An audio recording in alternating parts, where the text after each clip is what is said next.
जय श्री हरि। आज जानेंगे वर्ष 2026 में निर्जला एकादशी का व्रत कब धारण किया जाएगा। तो जानेंगे व्रत के शुभ मुहूर्त के बारे में, पूजा पाठ के बारे में और पारण कब और किस चीज़ से किया जाएगा। पारण करने का शुभ मुहूर्त क्या होगा, इस दिन क्या करना चाहिए और क्या नहीं करना चाहिए, भगवान को भोग में क्या रखें। आइए जानते हैं इन सभी के बारे में। आप सभी भक्तजनों को निर्जला एकादशी व भीमसेनी एकादशी की ढेर सारी शुभकामनाएं। आपके जीवन में भगवान लक्ष्मी नारायण की कृपा बनी रहे। ज्येष्ठ मास शुक्ल पक्ष में पड़ने वाली एकादशी को निर्जला एकादशी व भीमसेनी एकादशी के नाम से जाना जाता है। इस एकादशी व्रत का बड़ा ही विशेष महत्व होता है। जो भी भक्त सच्ची श्रद्धा और निष्ठा के साथ निर्जला एकादशी व्रत को धारण करते हैं, कथा आदि का श्रवण करते हैं, तो शास्त्रों में कहा गया है कि संपूर्ण 24 एकादशियों का फल प्राप्त होता है। यह वर्ष की सभी एकादशियों का पुण्य फल प्रदान करने वाली एकादशी है। निर्जला एकादशी को धारण करने से सभी प्रकार के पाप, ताप, रोग, दरिद्रता नष्ट हो जाती है और अंत में मोक्ष की प्राप्ति होती है। निर्जला एकादशी बहुत ही पुण्यदायिनी एकादशी होती है। निर्जला व्रत में एक दिन एक रात्रि निर्जल व्रत किया जाता है।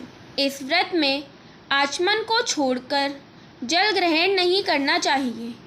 जेठ मास शुक्ल पक्ष की निर्जला एकादशी प्रारंभ 24 जून 2026 दिन बुधवार को शाम 6:13 पर होगी और एकादशी तिथि की समाप्ति 25 जून 2026 दिन गुरुवार को रात्रि 8:10 पर निर्जला एकादशी तिथि की समाप्ति होगी।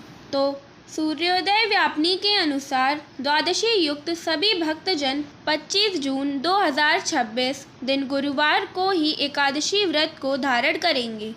व्रत पारण के लिए कहा गया है।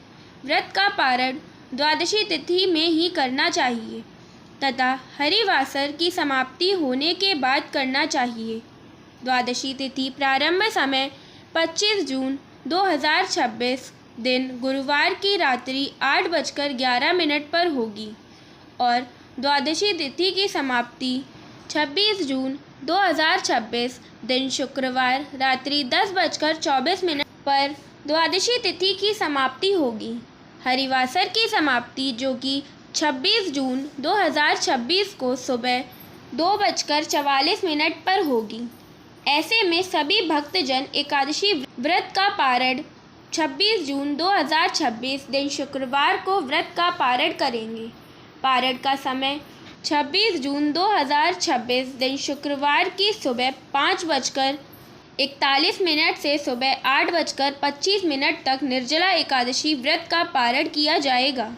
सभी लोगों को इसी समय पारण करना चाहिए।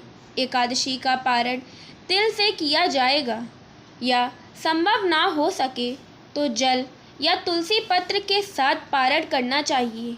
25 जून को ब्रह्म मुहूर्त का समय सुबह 3:34 से सुबह 4:42 तक होगा तथा सूर्योदय का समय सुबह 5:16 पर होगा और सूर्यास्त का समय शाम 6:52 पर होगा। 25 जून 2026 को राहुकाल का समय दोपहर 1:43 से दोपहर 3:26 तक होगा और 26 जून को राहुकाल का समय सुबह 10:18 से दोपहर 12:01 तक होगा। राहुकाल समय के दौरान कोई भी शुभ कार्य या नया कार्य नहीं करना चाहिए। इस बात का ध्यान रखें। 25 जून 2026 को पूजा का शुभ मुहूर्त सुबह 4:59 से सुबह 6:30 तक होगा। शाम की पूजा का शुभ मुहूर्त 6:42 से रात्रि 9:16 तक होगा। 25 जून को रवि योग भी बन रहा है जो कि सुबह 5:25 से शाम 4:29 तक होगा। इस दिन पूरे विधि विधान से भगवान विष्णु, माता लक्ष्मी और एकादशी माता का पूजन करना चाहिए। कथा आदि का श्रवण करना चाहिए। भगवान विष्णु को तुलसी पत्र अवश्य अर्पण करना चाहिए। बिना तुलसी पत्र के की हुई पूजा भगवान ग्रहण नहीं करते। पर तुलसी एकादशी, द्वादशी और रविवार को नहीं तोड़नी चाहिए। इस बात का विशेष रूप से ध्यान रखें। ऐसी ही जानकारी प्राप्त करते रहने के लिए, कथाओं को सुनने के लिए चैनल को सब्सक्राइब करें तथा वीडियो को लाइक शेयर अवश्य करें। धन्यवाद। जय श्री हरि, जय श्री कृष्ण, राधे राधे।